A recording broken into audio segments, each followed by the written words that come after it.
Paris. To the world, it is the city of light, a global sanctuary of romance, art, and an architectural elegance that feels almost divine. From this altitude, looking down, the city reveals itself as a masterpiece of absolute geometry. The streets align with surgical precision, the buildings share a uniform, rhythmic tone, the grand plazas radiate outward like the spokes of a giant wheel. Looking at this, you'd think Paris was always meant to be this way. You'd think it was a gift from an artist to the world. But you would be wrong, very wrong. Because the Paris you see today is not just the result of an artistic dream. It is the result of fear. It is the result of power, control, and a cold-blooded military strategy that forever changed the way we design our cities. To understand the why behind these beautiful streets, we have to look at what Paris used to be and why the people in power were absolutely terrified of it.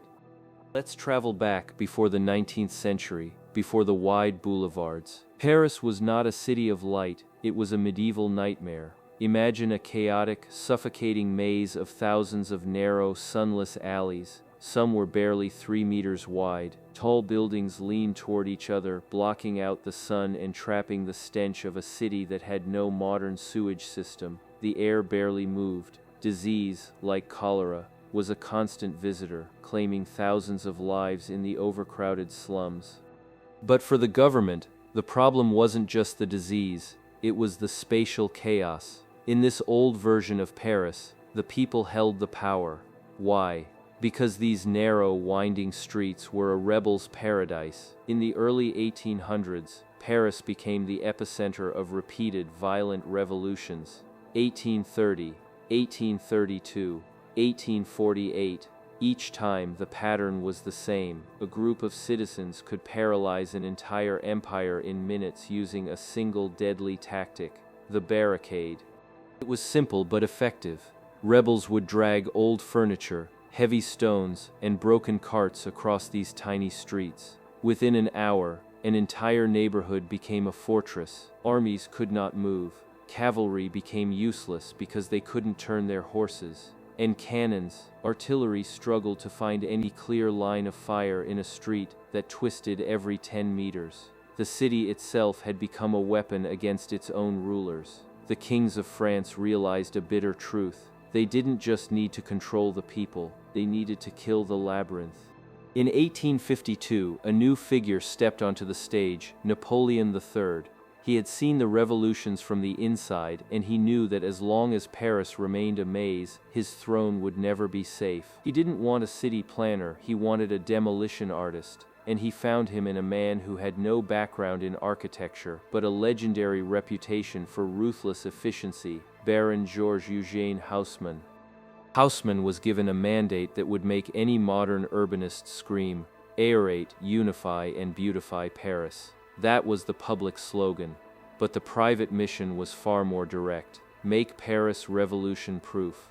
Haussmann didn't see homes, history, or memories when he looked at the map. He saw obstacles. He famously called himself an artiste démolisseur, a demolition artist, and he was about to start the largest urban surgery in human history. The Great Surgery of Paris began in 1853, and it was a spectacle of destruction unlike anything the world had ever seen. Haussmann didn't just build streets, he declared war on the old urban fabric. Imagine the scene: thousands of workers, the sound of sledgehammers, and the dust of centuries rising into the air. He ordered the demolition of over 19,000 buildings. Entire medieval neighborhoods, some dating back to the 12th century, were wiped off the map in a matter of months. In their place, Haussmann carved out 165 kilometers of new, wide, and perfectly straight boulevards. Look closer at these lines from the sky. Why were they so straight? To the average tourist, it's about beauty, but to a military strategist, a straight line is a killing zone. You see, in the old, winding streets, a rebel could hide around any corner. But in a straight Haussmann boulevard, there is nowhere to hide. A single battery of state-of-the-art cannons, placed at one end of these wide avenues, could clear an entire district with what soldiers call enfilade fire. One shot, one clear line of sight, and the barricade was history. Haussmann had effectively turned the city into a giant open-air shooting range for the emperor's army. And it wasn't just about the lines, it was about the width.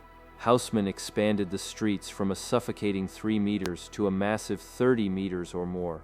Why? Because you cannot build a barricade across a street that wide. It would take too much material, too much time, and too many people, all while being exposed to constant fire from the long, straight street. The architecture itself was now doing the job of the police. Now, let's look at the plazas, the nodes of power. Take a look at the Place de l'Étoile, where 12 avenues converge into one central point. In urban theory, we call this a panopticon effect. From the center of this circle, a small detachment of troops could rotate 360 degrees and monitor 12 different directions at once. It was the ultimate command and control center. If a riot broke out in any of those 12 veins, the response was instant. Haussmann even ensured these boulevards connected the city's major railway stations directly to the military barracks. If a revolution started at noon, by 12:15 thousands of troops from outside Paris could be marching right into the heart of the city. Then there was the conquest of the night.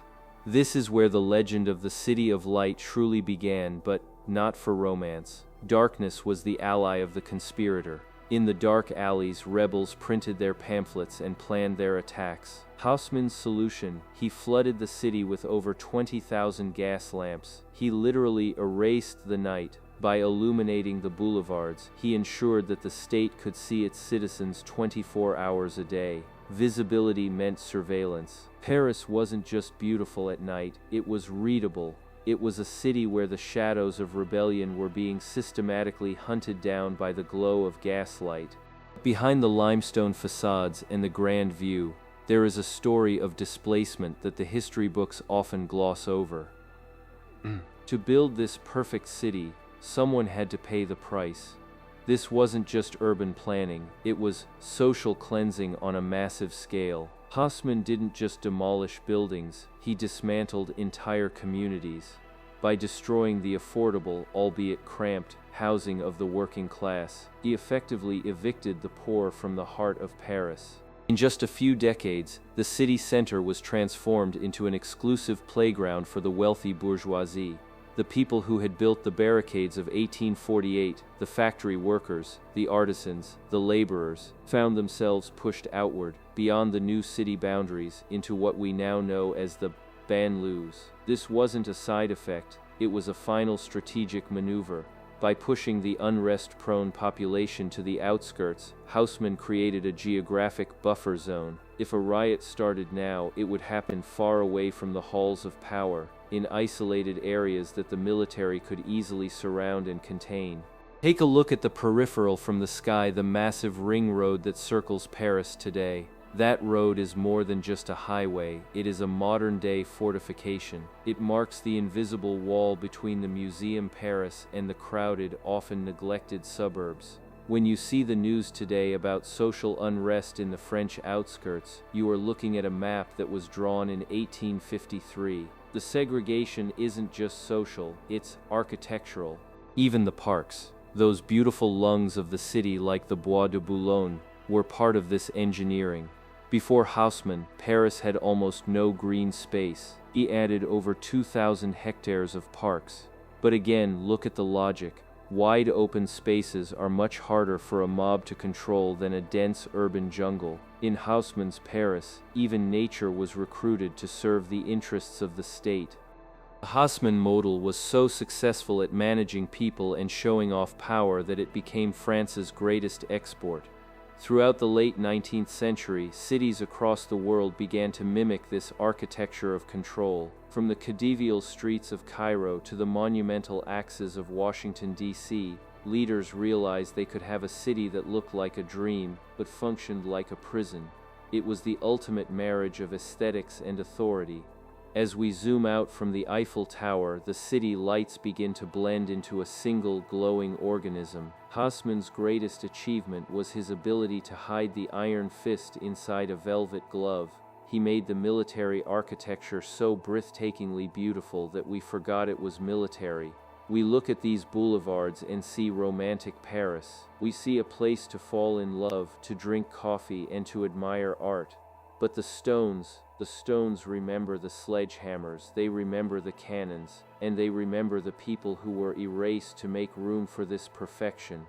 Because cities are never neutral. Every line on a map is a choice. Every wide street is a decision about how we move, how we interact, and, most importantly, how we are watched. Haussmann taught the world that you don't need to fight your citizens in the streets if you can simply design the streets so they can never fight back. Thank you for joining us on this aerial journey through the secrets of Paris. If you want to see more cities deconstructed from the sky, hit that subscribe button. We don't just show you the world from above, we uncover the stories that only the sky can tell. Which city is next? Let us know in the comments. Keep looking up.